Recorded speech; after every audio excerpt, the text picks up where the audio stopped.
Okay. Yung iba, kung minsan nabaptize, ibabato namin yan sa mga pastors na nag-invest sa kanila. Wala Okay. kang, ano. So, ang tumutulong sa mga to, ito mga to, para mapalo up.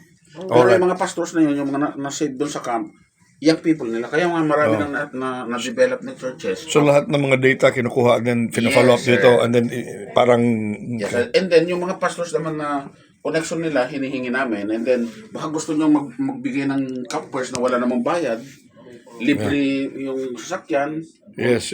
singilin lang namin ng 50 pesos para naman meron silang participation. So ang camp kailangan dito sa Zambales o pwede ibang campsite? Meron kaming mobile camp, sir.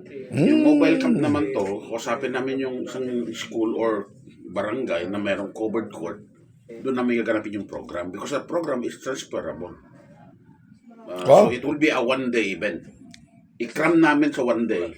Walang dead spot yun, sir. So wala nang overnight, one day lang. Morning until... Pero yung sa camp, sir, meron. Sir. Ay, okay. Pero dito sa mobile camp, wala. Morning hanggang gabi lang.